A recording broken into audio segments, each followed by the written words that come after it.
Um, is there, Andy, do you have any other favorite cities when you travel that you feel like have really strong beer scenes that, like, when you know you're going to go there, you get it pumped up for?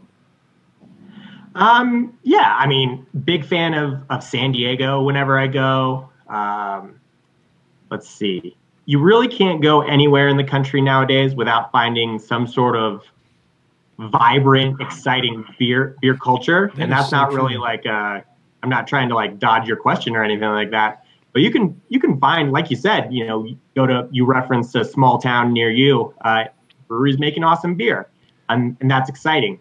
It's been a while since I've been to Phoenix, but they were coming up strong. We were in Nashville last year for Craft Brewers Conference. Yeah.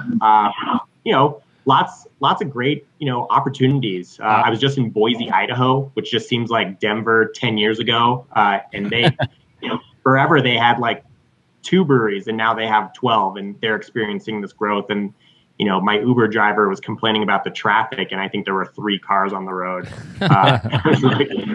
I'm moving. I'll tell you one place I struggled this year. I was in Vegas on business, and I was staying on the Strip, but I don't know. There was like a couple,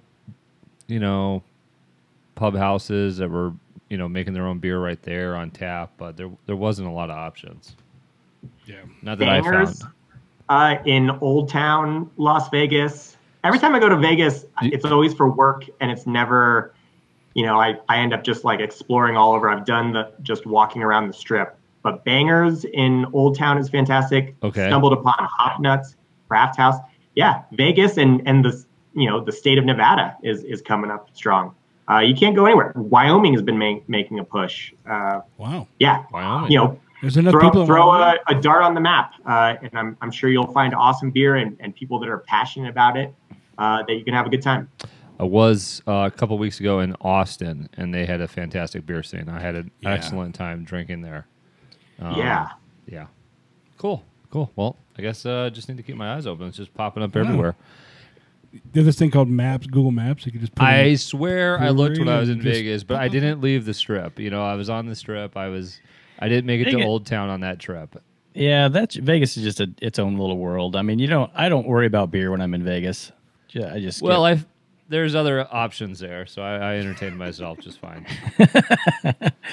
What really? You do care to elaborate? No, that's good. Andy, is it harder What happens in Vegas to stays in promote Vegas. craft beers at a national level with sort of the federal government, or is there more frustration working with some of the state governments and their different laws and people and how they go about their business and their politics?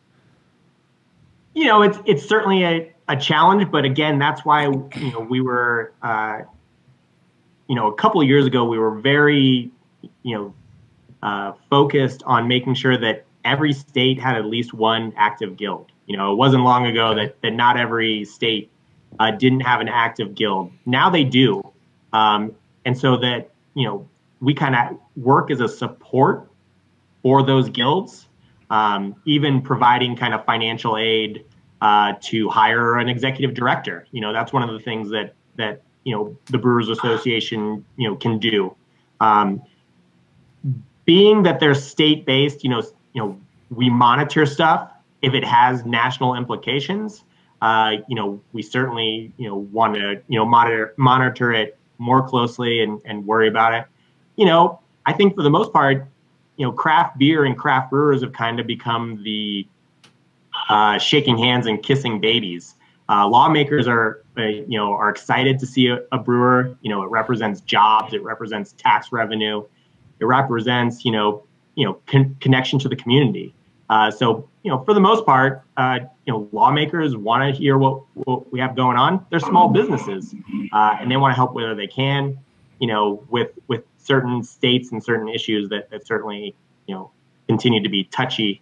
That we continue to support. We have had some guests make give us sort of the feedback, the comment that craft beer can be part of the sort of a change in a neighborhood and the value of property and commerce and housing and all that stuff. One state, Andy, that we kept close eyes on, or we sort of continue to monitor is Texas, because we have a good friend that lives down there, and we've been down there and dealt with some of the beer scene and gone to some local breweries that we really like in the McKinney area, I want to say. Yep. There's one there we like called Tups. But, right from the start, we noticed that they have some laws there in Texas where if I believe it's connected to if you don't have a kitchen, you cannot carry out beer. You can only drink tap beer.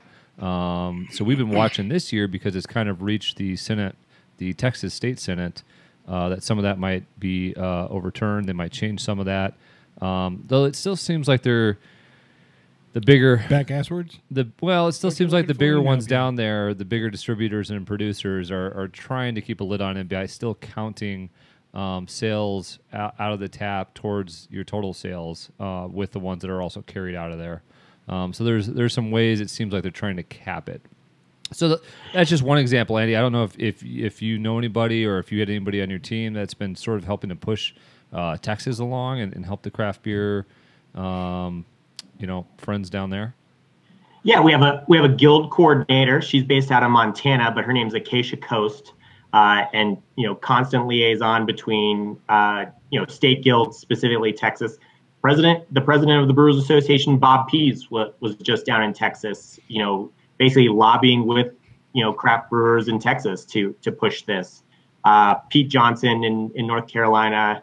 It's funny talking about the to-go bill that Texas is working on, Texas craft brewers. Mm-hmm. One of them tweeted our chief economist, because they were kind of debating the law with state wholesalers, and I think it was the guy from the Austin Beer Works that said, at Bart Watson, can you tell us what other states don't allow to-go sales from craft breweries? And, Bart kind of made the, well, I could tell you, or I could show you with this fun map. And it was essentially an all blue map with just Texas red, identifying them as the only state that doesn't allow that level of freedom from a craft brewer. And I think, that's one of the things that a national association can do and stick up for, the state guild and everything and be like, here are the facts,